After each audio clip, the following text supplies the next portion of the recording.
Okay,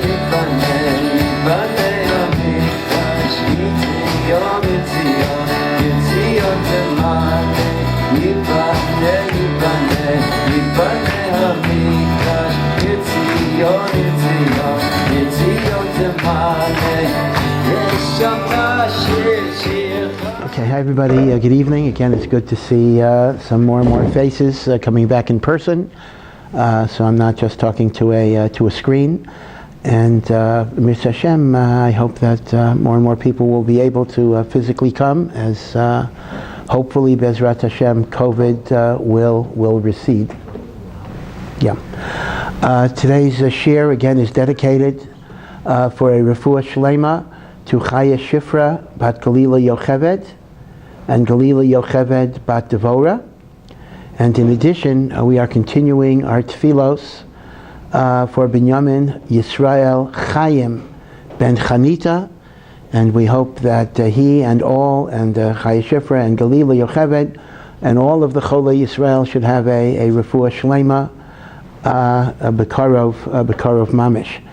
In addition, the shir is sponsored by, again, a friend of mine, Mikhail Paratinsky, in appreciation for Yibonen and all the learning.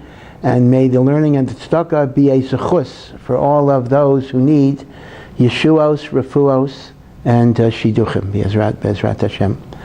I think we've spoken already about the idea that the book of Bamidbar is 3 books. That's why the pasuk in Mishlei talks about the Torah having 7 books.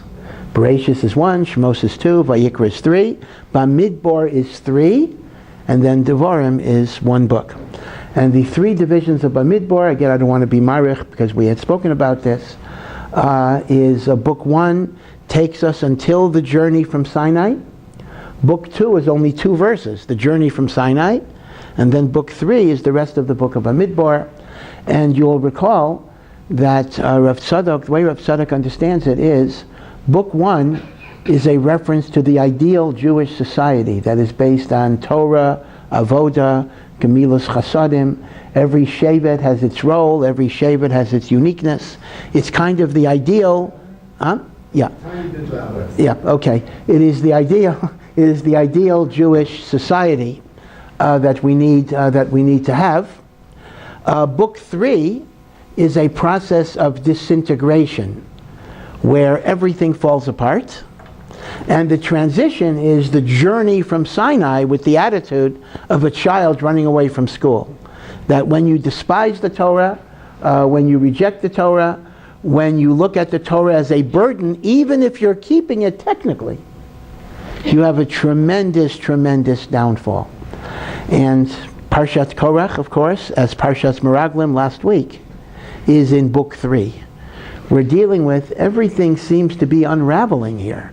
It was already decreed that the Jews would wander in the desert for 40 years, as if that wasn't bad enough.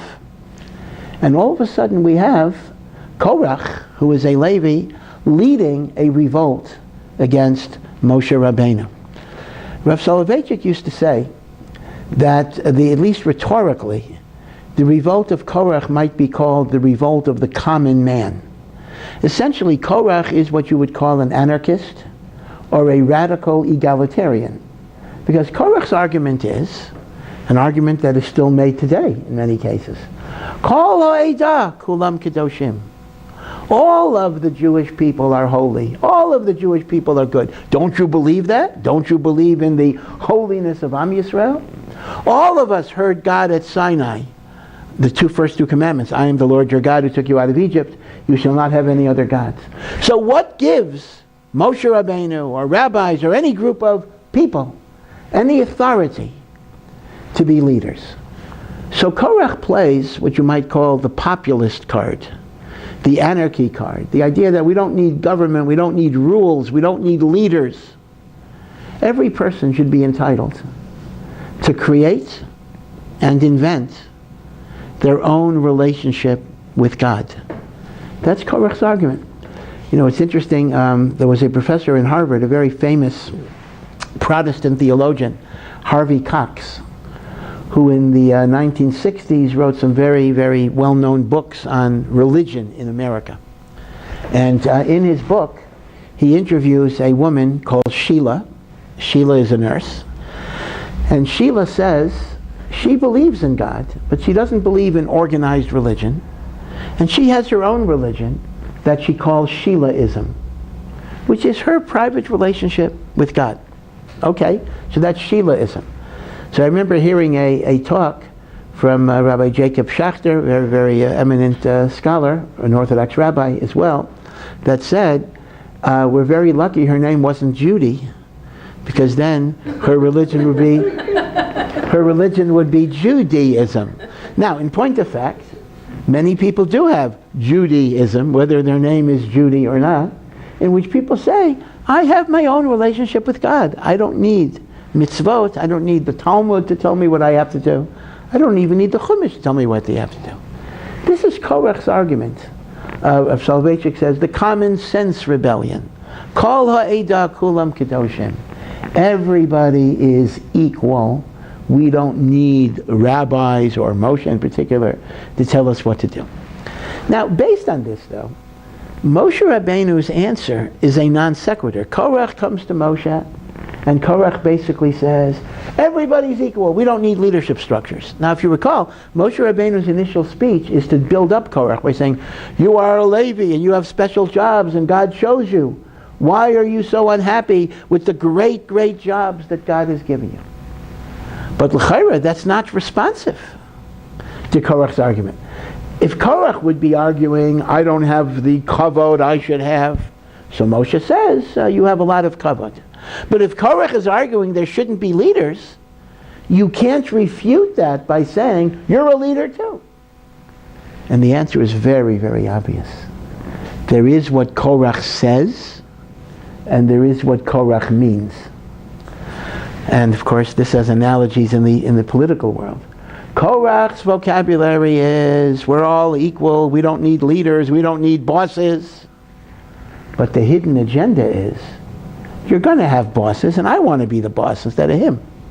And that's why Moshe Rabbeinu responds by saying, you have covered also, you shouldn't really feel excluded. And this is really the problem with all revolutionary movements. You know, Robespierre, the French Revolution, spoke about liberty, equality, fraternity. And what did it turn into? Robespierre created a dictatorship that was actually worse than any of the kings. The communist revolution brought us Lenin and then Stalin. Okay, the czars were bad. I'm not a supporter of the czars, but it's hard to see that Stalin was any great improvement over whatever oppression the czars in Russia did. The American Revolution might be an exception. Okay, that's an interesting thing to talk about. People debate even that. Pol Pot, I don't want to get too political. Talk about what happened in Cambodia. Pol Pot again, Mao Zedong, a revolution to liberate the masses, turns into a power grab that is even worse than what you overthrew. George Orwell saw this very clearly in his famous parody of the Russian Revolution, Animal Farm, where the animals revolt against the human oppressors, and one of the animals or some of the animals become as oppressive as the oppressors. And this is the story of Korach. Korach uses the vocabulary of equality when in fact it's all about his own power. Moshe Rabbeinu saw through this, and there's one other unknown heroine who saw through this. We don't even know her name, and that is Mrs. Own Ben Pelas. In the beginning of the listing of who were the revolutionaries with Korach, it talks about the elders, the 250 elders, and it mentions a guy that's not mentioned at all in the Torah anywhere else. And On Ben Pelas joined. And On Ben Pelas is not mentioned later on. And who is On Ben Pelas? We know he's from the tribe of Ruvain. That's all we know.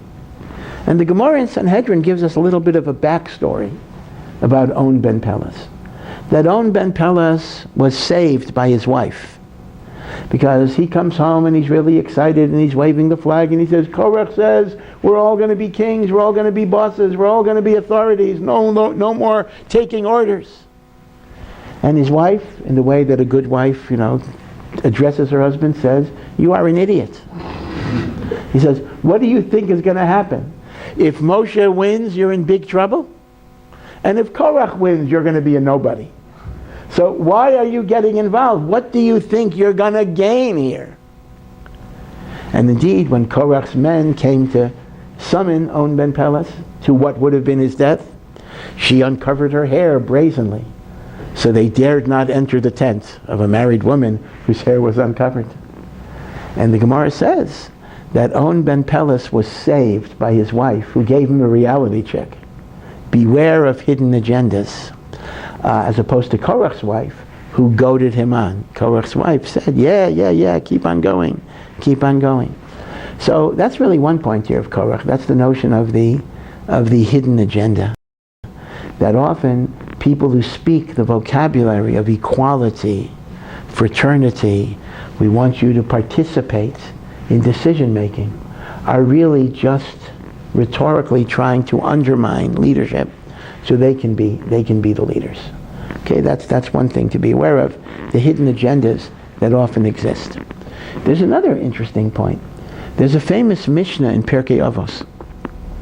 And the Mishnah says in Pirkei Avos that every machlokas, every disagreement that is l'shem shamayim, that is for the sake of heaven, sofo litzkayem, it will endure. We will continue to discuss it and analyze it. And it gives an example of the arguments between Hillel and Shamai and Beis Hillel and Shamai. Yes, the halacha happens to be like Beis Hillel, but we study Beit Shammai, we learn Beit Shammai, because both sides of the machlokas were acting for the sake of God and for the sake of truth. So the positions will continue to be respected and admired. But then it says, a machlokas not for the sake of heaven will not endure. It will disintegrate. It'll be laid to oblivion. And the Mishnah says, what is a machlokas l'shem shamayim? Hillel and Shamai. What's a machlokas not l'shem shamayim? Korach and his congregation. So the Mefarshim ask a kasha, that's not symmetrical, because Korach and his congregation are only one side. In other words, in the Reisha it says, in the first part it says, what is a machlokas l'shem shamayim? Hillel versus Shammai. So you should say, what is a machlokas not l'shem shamayim? Korach versus Moshe. Korach v'Adasi is only one side. So one answer could be very pashut.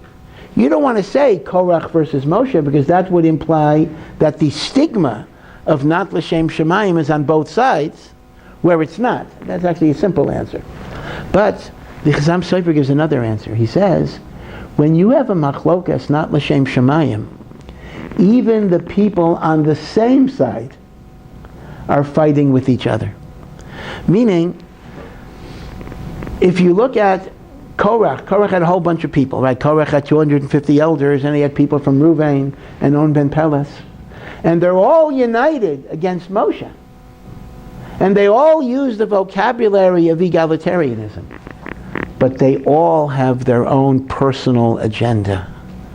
The elders wanted to replace the Levium wanted to replace the Kohanim. Ruvains are jealous because the firstborn was taken from them and given to Ephraim and Manasseh. In other words, within the group of common people that are joining together, there's no achdus. Everybody's in it for themselves. Again, I do not want to be too political, but a friend of mine, Rabbi Oppenheimer, used this theme to kind of describe the likely coalition that is emerging in the Israeli government, in which nobody really wants to be with the people that they are. And each person is simply thinking about what is best for their personal power. And they're united against a common enemy whose name happens to be Binyamin Netanyahu. And how long this shidduch will last, this is not a shidduch made in heaven, this is a shidduch made in hell. And how long this shidduch will last is really anybody's guess, if it will last at all. And it's very, very similar. I don't want to belabor the politics too much, but it's very, very similar to how the Meforshim describe Korach and his congregation, in which everybody had their own agenda, and there was no real unity. And that's why Machlokes, not L'Shem Shamayim, Korach v'Yadasa. Yeah. Can I just say something that maybe you find to be true or not? I don't know, but it just sprung to my mind that there's something in the Jewish psyche that makes us all anarchists in some way. And Karl Marx and Sigmund Freud and Einstein and all, they all had a spark of anarchy because they went against the conventional thinking. Yep. And I think that we Jews are gifted in that we have an intelligent, intellectual mind that brings us toward that phenomena. Yeah, it is a very good point. There is something to be said for independent thinking. There is something to be said for thinking outside the box. There is something to be said for not being shackled to conventional wisdom. And indeed, the whole existence of the Jew is kind of bucking the trend. We are such a small group. If you ask a typical person, a typical non-Jew, what percentage of the population of the world are Jews, you will get amazingly high numbers. People, I'm not even talking about anti-Semites. That's an average non-Jew. They'll say, must be 25%, 30%, 50%, because you hear about the Jews, they run everything, whether it's true or not. And then when they discover the tiny, tiny, minuscule percentage of the world we are, and yet there is such an impact, and to be able to survive, and not just survive, but to flourish, and to be creative, and to accomplish, when the whole world is trying to destroy you, you do have to be, right? The Torah says we are a stiff-necked people. Now, that works sometimes to our disadvantage. We don't listen to Hashem, etc. But on the other hand, that's also the survival mechanism. So you are correct, and so therefore, indeed, there may be something good in that quality, but that quality can be taken in destructive anarchy ways, and the like. Karl Marx, I believe, came from like 35 generations of rabbis. His father broke the pattern, but it was an old rabbinical family going all the way back. And Freud too. They say, I don't know if this is true. People like to tell stories, but they say that some of Freudian's ideas about the subconscious and the id, etc., can be found in Kabbalah, can be found in the Zohar with obviously different terminology. So I once heard, it may be a total Bava Maisa, that they found a regular Zohar, an Aramaic Zohar, in Freud's library with his own notes in it. Okay, I'm not sure I buy it, but this is what they want to say, that he actually learned the Zohar itself in the original and was able to write Hebrew notes, but who knows. Okay, so those are really the two kind of preliminary points about Korach.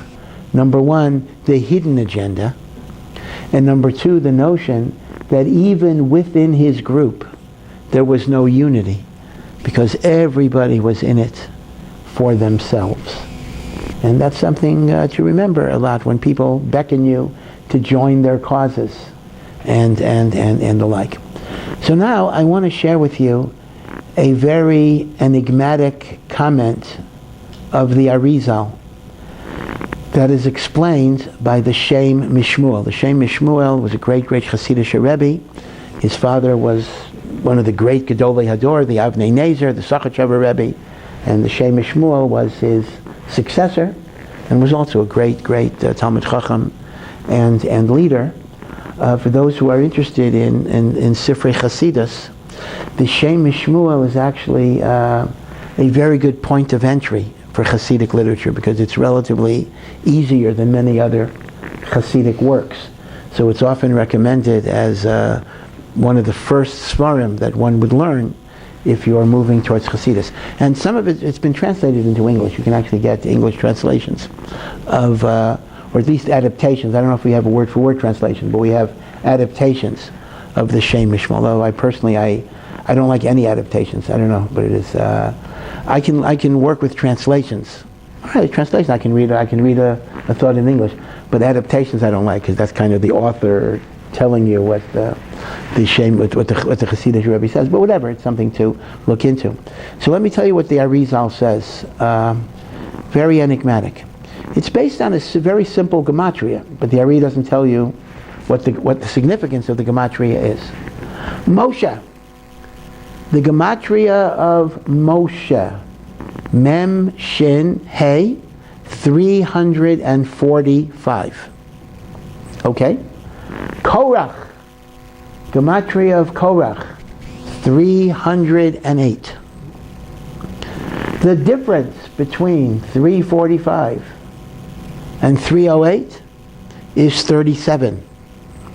37 is the gematria of Hevel, Abel, who was killed.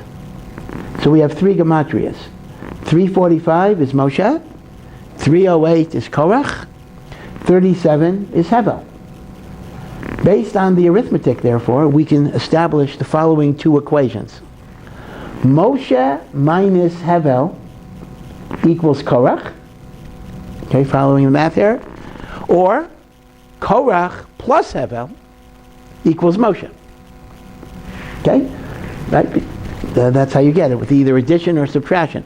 Moshe minus Hevel is Korach. Korach plus Hevel is Moshe. Ad kan, the words of the Arizal. Okay, the numbers work. At least sometimes you have a problem. Gematrias don't add up. Then you really have a problem how to figure it out. But Baruch Hashem, the gematrias add up. Okay, fine. But what does it mean? What is the comparison? What are you bringing in Hevel all of a sudden, all the way back from the very beginning of the Torah?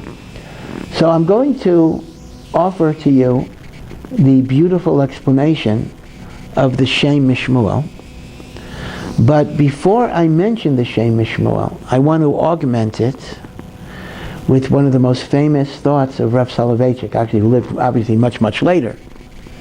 And that is Rav Yosef Dov Soloveitchik of Yeshiva University. One of his most beautiful essays, which I think you can actually get online for free now, is called The Lonely Man of Faith.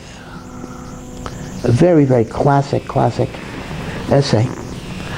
And in The Lonely Man of Faith, Rav Soloveitchik deals with many, many things.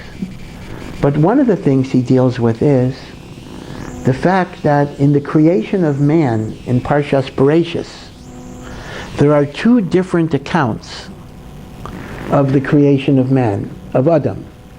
There is the account of the creation of Adam in Perek Aleph, chapter 1, and then there seems to be an alternative account of the creation of man in chapter 2. And the two accounts are a bit inconsistent. That's why there are Bible critics who, that's not us, but who do not believe in the divine origin of the Torah, that actually posit these were two different versions written by two different people that some editor simply mixed up together. Pretty bad editor, because you're keeping two inconsistent accounts. And without getting into all of the inconsistencies, let me just mention a few. In Genesis chapter 1, man and woman are described as being created together. God created man and woman together. In Genesis 2, we have the famous story that man was lonely, man was alone, he had no helpmate. And God said, the famous verse, "It is not good for man to be alone, I will make a helpmate." And woman came sequentially. Which means in Perek Aleph, man and women are described in a simultaneous way. In Perek Beis, it's described sequentially. That's one difference. The second difference is that in chapter 1, the Torah emphasizes that man is made in the image of God.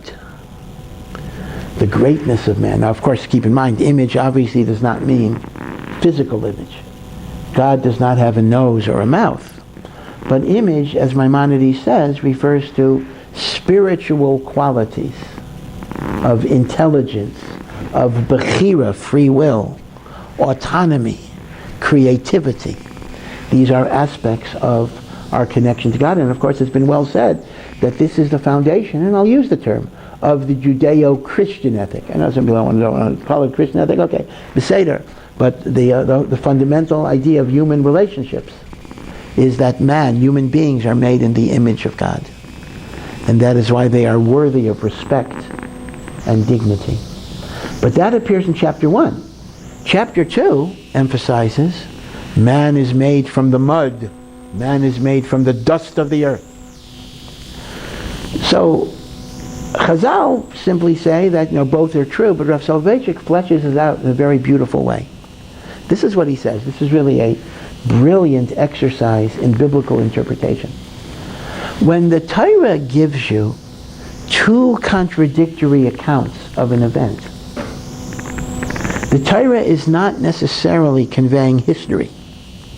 The Torah is indicating that in man there are two types of personality constructs. One which would emerge from Genesis 1 and one which would emerge from Genesis 2. He actually calls this Adam 1 and Adam 2. But he doesn't mean there was an Adam 1 and there was an Adam 2. There's only one Adam, only one Adam. But he means that the Torah wants us to focus on two different and even contradictory aspects of human personality. Adam 1 is termed majestic man, and these are his terms. Adam 2 is termed redemptive man.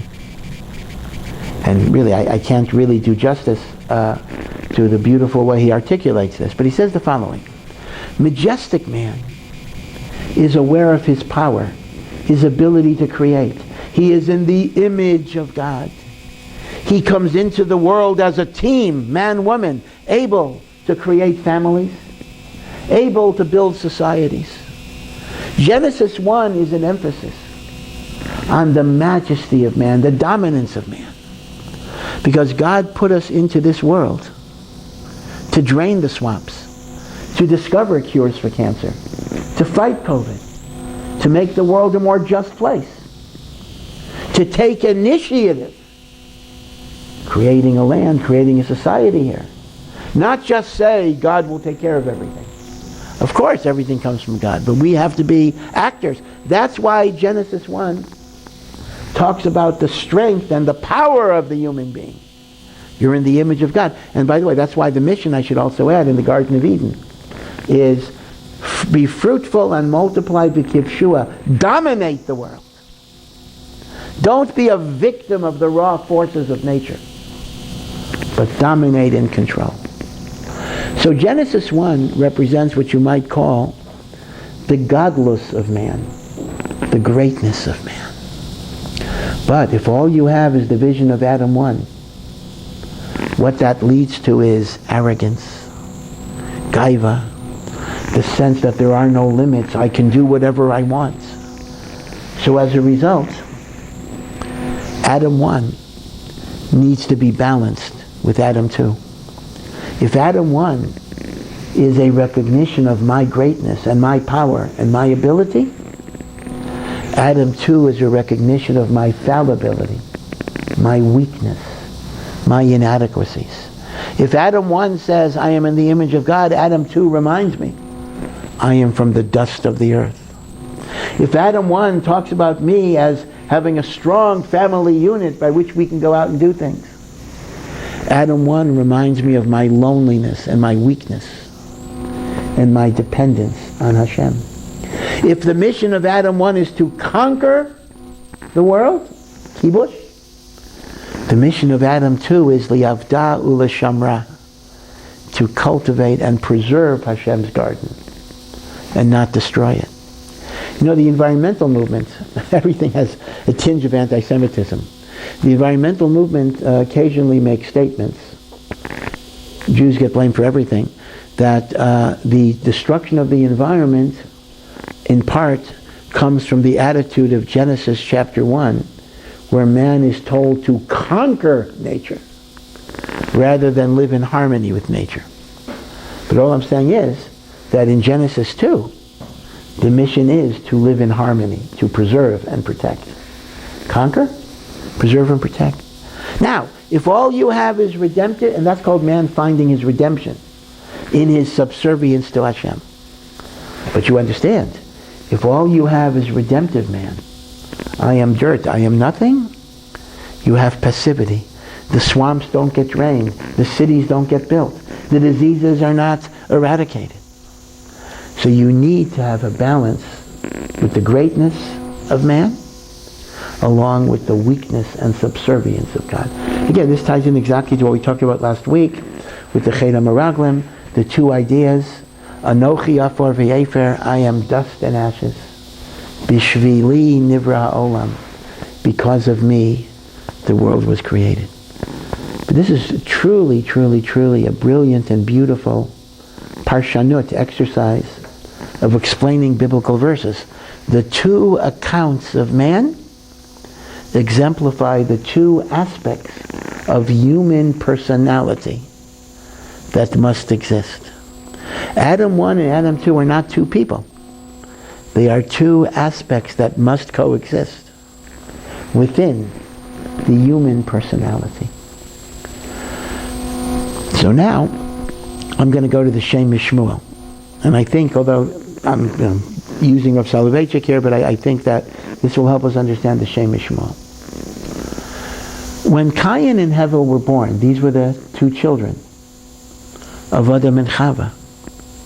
Essentially, the integrated personality of Adam HaRishon got fragmented into the two children, in which Cain took over the Adam 1 persona, and Hevel took over the Adam 2 persona. What do we mean? Cain's name, Chava called Cain, and the Torah gives us a reason. There's a meaning to the name. Konisi ish es Hashem. That actually means I have created a person. Es Hashem means with Hashem. I am God's partner in creating life. Meaning it's not just God gave me a child. Rather, I am an active creator. Now, that's Chava talking. But the Shame of Shimon wants to say that that was Cain's personality. Cain was the person, the man of action. The person who cultivated the earth. He took the raw materials of the earth and tried to convert them, right, agriculture, tried to convert them into something better than the raw product.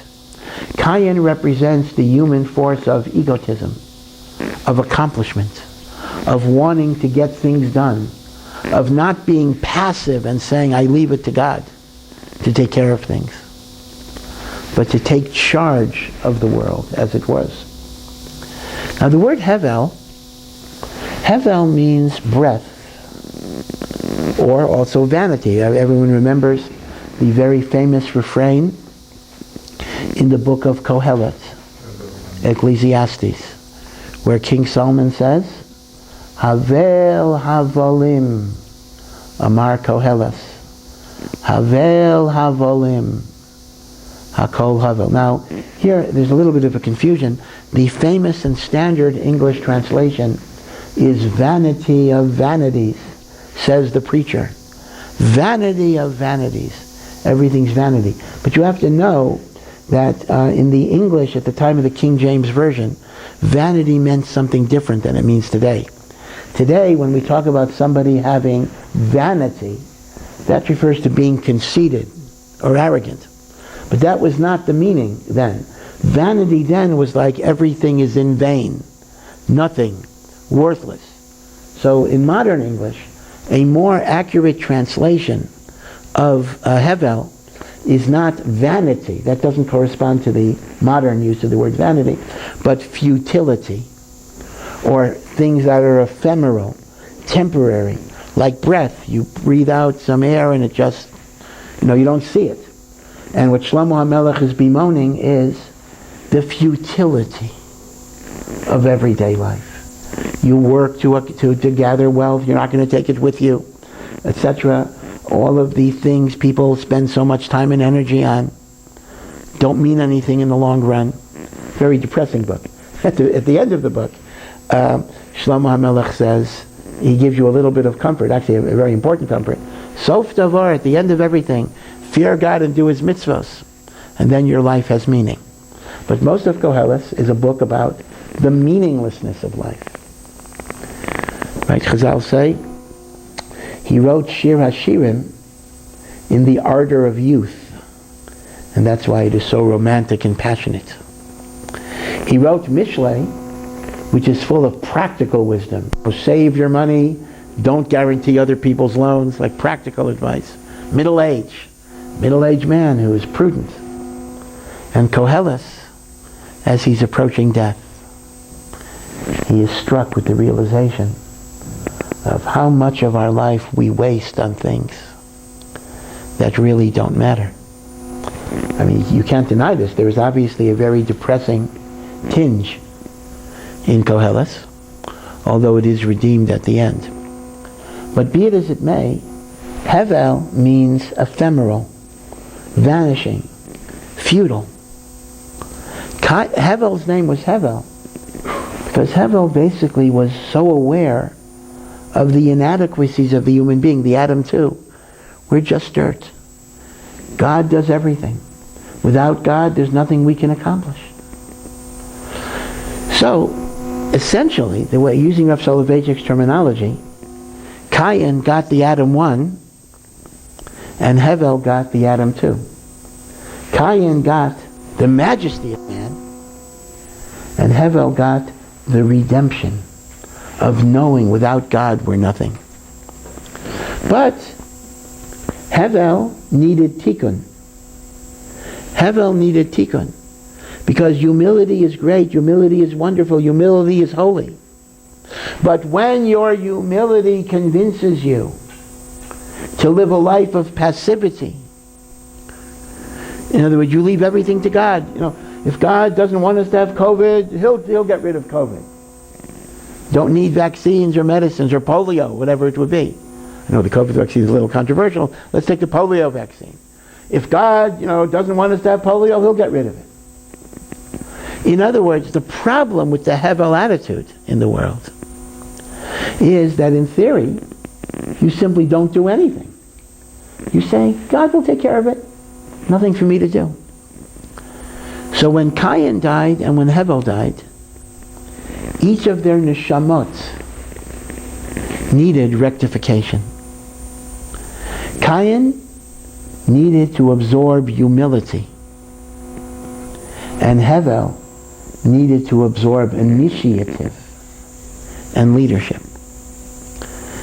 And here we get into an idea that's a bit controversial in Jewish history, and that is the idea of Gilgul. Gilgul is reincarnation. And people ask all the time, is reincarnation a fundamental axiom of Judaism? The answer is, it is not.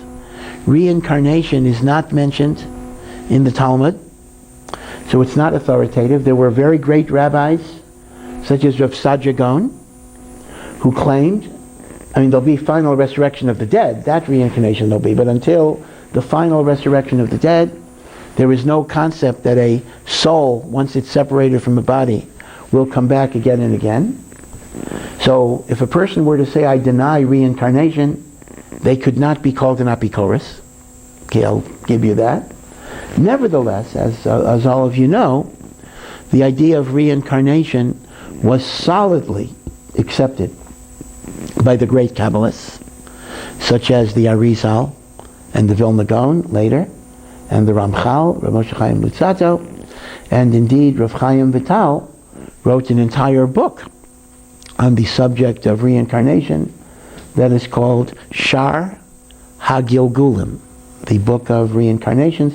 And in fact, on Chabad.org, you can actually find an annotated translation of the whole book. You can actually read Shar HaGilgulim on Chabad.org in English.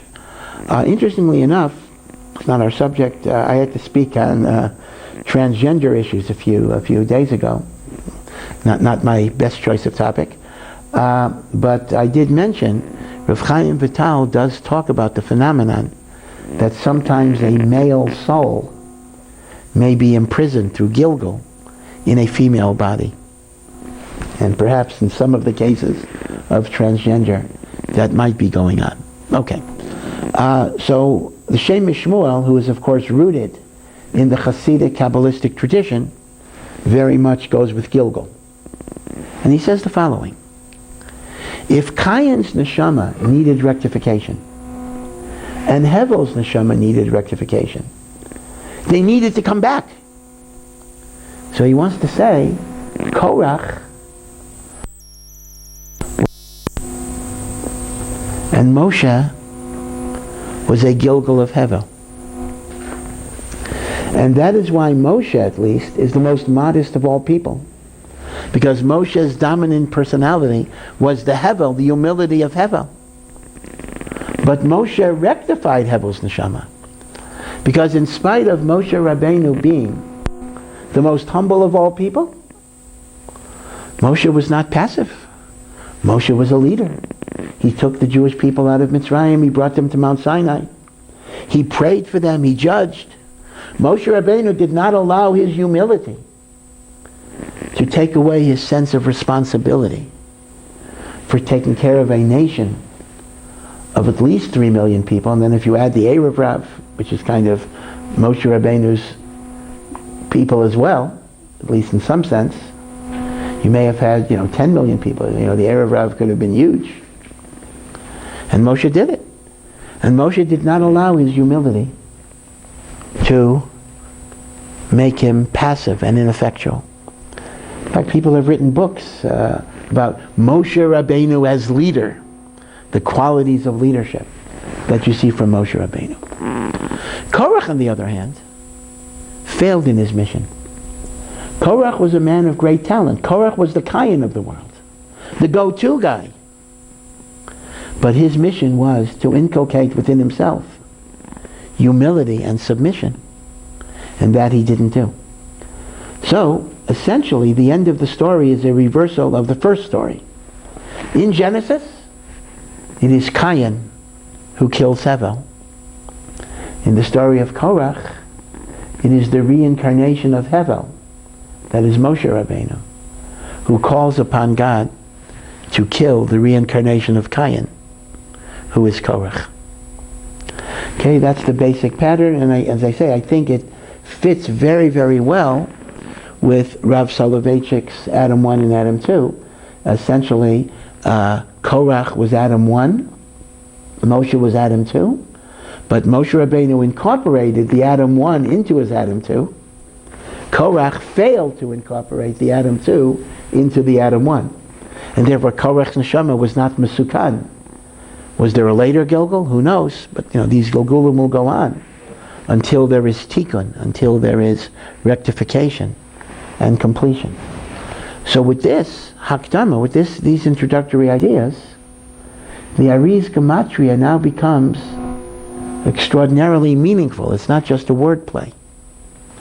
Moshe, which is 345, equals Korach plus Hevel. Or Moshe minus the Hevel will give you a Korach. That means to say that Korach was a man of phenomenally great abilities, intelligence, understanding of the Torah. According to Chazal, he understood the mystery of Parah Aduma, the only one who got it. A person who indeed, the Navi Shmuel is descended from the children of Korach who survived. Shmuel, in a sense, on some level, is even greater or equal to Moshe and Aaron together. Korach had tremendous abilities. But the problem is he didn't have the Hevel, he didn't have the humility. If you would add the humility to Korach, you get a Moshe. And if you take a Moshe and take away the Hevel, you get a Korach. Moshe and Korach are exactly the same, except for the humility that Moshe had. In that sense, the story of Korach is really a Greek tragedy. Right? The concept of tragedy in Greek literature is not that, you're standing outside and a building falls on you or a car hits you. That's very sad. But that's not tragic. Tragic is when you are destroyed from a flaw that is within you. That is tragic. Because you look at greatness, you look at talent, You look at ability to do wonderful things in the world. And then there is something within the person that destroys all of that when there was so much potential. That is tragic. And the Arizal is telling us that's the tragedy of Korach. Korach was a Moshe Rabbeinu. But because he was driven by arrogance and kavod, he was destroyed. Now, unfortunately, without getting too specific, we have seen over the past few years some very, very great rabbis, maybe I shouldn't call them great, but very talented and accomplished rabbis, teachers, people who were able to reach thousands of people in remarkable ways. But they were destroyed because of a character flaw, because of an over-reliance on their charisma, because of egotism, in which they thought there are no boundaries. The rules don't apply to them, whether it's sexual impropriety or other things. That's why you have to be very suspicious of charisma. Because charisma can become a personality cult. I know that all of us gravitate towards charismatic figures. But charisma is very, very dangerous. In fact, they say the Alter of Slobodka used to talk in a very boring monotone. He had like almost a deliberate policy to make his presentations uninteresting. Kind of crazy, you think, counterintuitive. But his idea was he wanted people to be influenced exclusively by the content and not the style. He didn't want there to be any stylistic. Again, I try not to follow that. I think most teachers try not to follow that, because in our generation, if you don't try to talk interestingly, you won't get anybody. But the Alter Slobodka was talking to very, very eminent and choshev and righteous people, and he made a concerted effort that there'd be no stylistic embellishment coming into his words, so people would focus totally on the content. And as I say, I myself am very, very suspicious when I see like very charismatic religious leaders. Maybe because I've unfortunately had experience with people who wound up to be dangerous in that way. That when somebody is like too charismatic and much of the focus is on the teacher rather than the Torah, not a good thing. And that is the kind of the fatal flaw of Korach.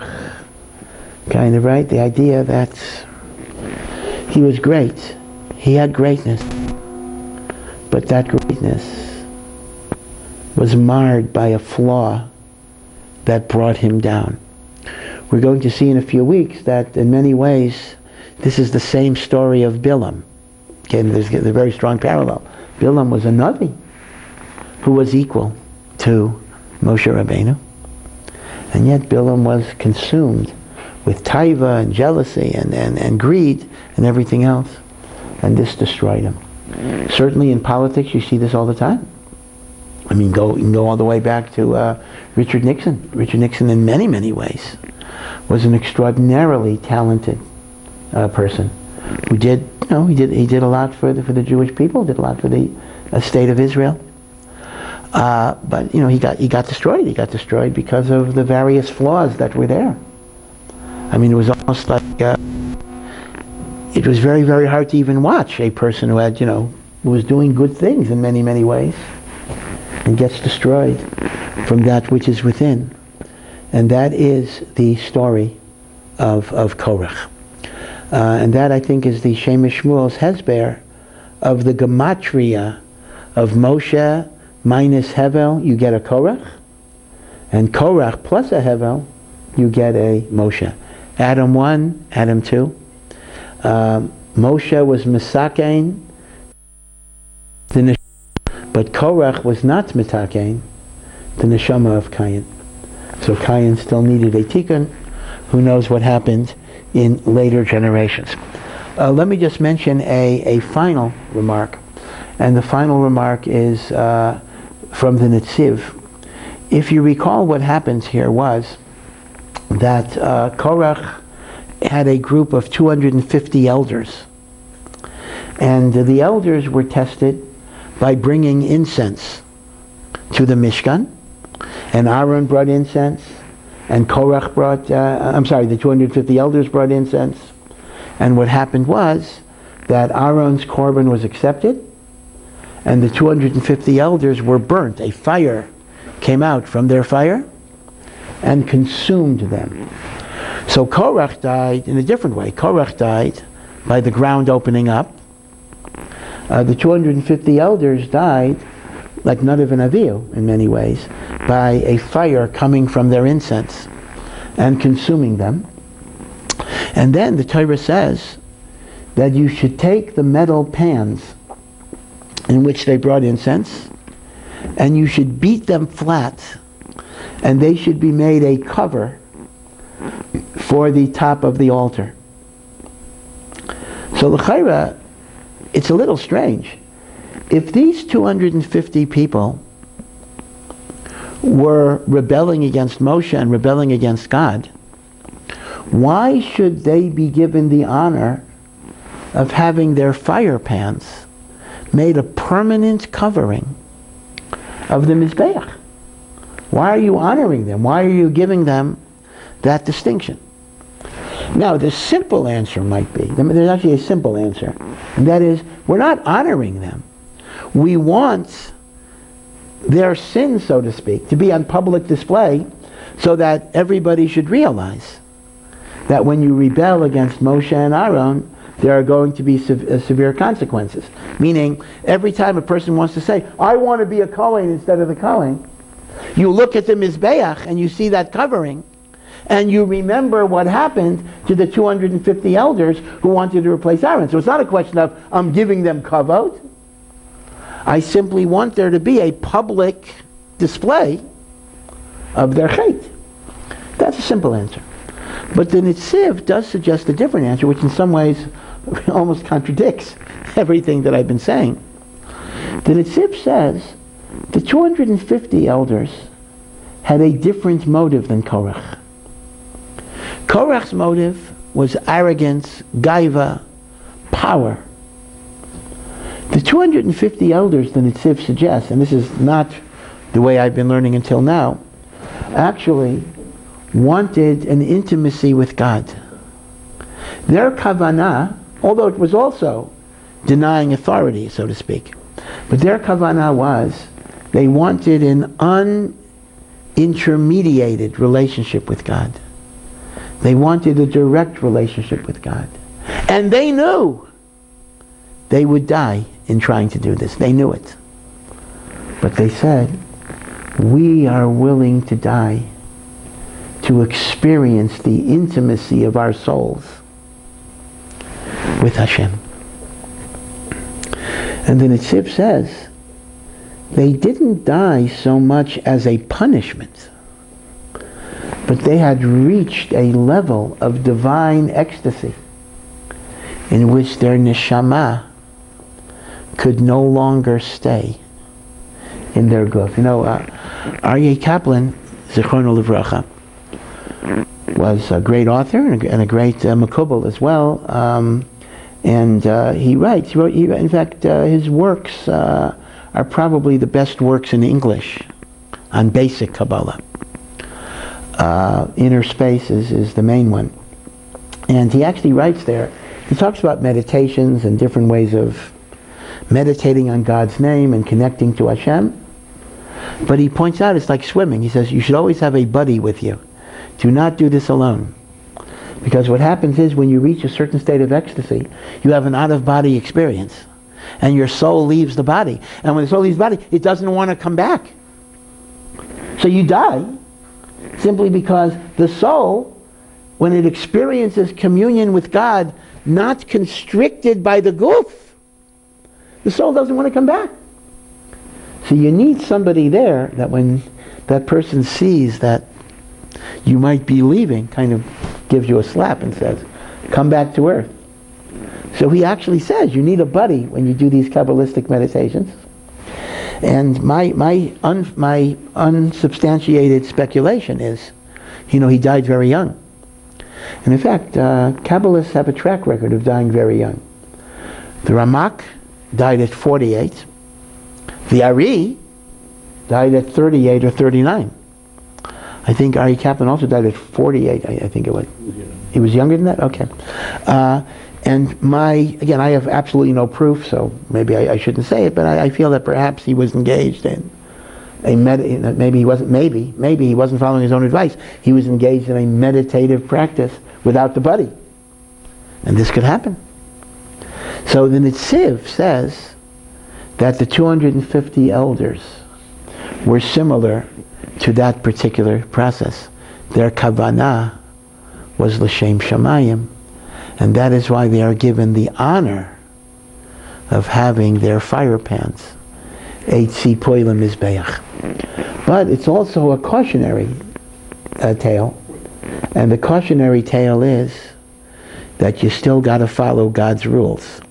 That's part of the lesson as well, meaning it's wonderful to have an intimate relationship with God, but when you don't follow God's laws, there are going to be drastic consequences. We talked about this with Nadav and Avihu. The Netziv essentially says the 250 elders is a reprise of the Nadav and Avihu story on a larger scale. We've talked about before that the mystical spiritual temperament has, I'm going to use a fancy word, has an antinomian tendency. Antinomian simply means I don't like to follow the rules. I'm spiritual. I connect with God. Don't bother me with technicalities. Don't tell me I can't do this, I can't do this, I can't do this. I want to focus on God. Indeed, this was identified as a critical issue in the early years of Hasidus, which so much emphasized dveikut, cleaving to God, love and fear, that sometimes there was a danger they would abandon halacha. And both the Tanya, which was written in the Hasidic movement, and the Nefesh HaChaim of Rav Chaim Volozhin, the Vilna Gaon student, which was written outside of the Hasidic movement, warn that you can't allow dveikus to take the place of halacha. Because when you try to have a relationship with God that is not within the boundaries that Hashem set, it can actually be destructive. Which means, obviously, the ideal situation is I keep the halacha and I strive for spiritual connection with God. But if you had to make a choice, halacha without dveikus is better than dveikus without halacha. Again, halacha without dveikus is not great, because one should strive for a deep relationship with God. But ultimately, halacha is your minimum. And without your minimum, you can't have a maximum. You can't build the second story of a house unless there's a first story. Halacha is the first story, and then you build everything on top of that. So, Be'ezrat Hashem, we should learn from all of these things and try to ground our relationship to God on His will, and then try to go beyond that in inculcating Avat Hashem and Yirat Hashem. So, Shavua Tov, and thank you for coming.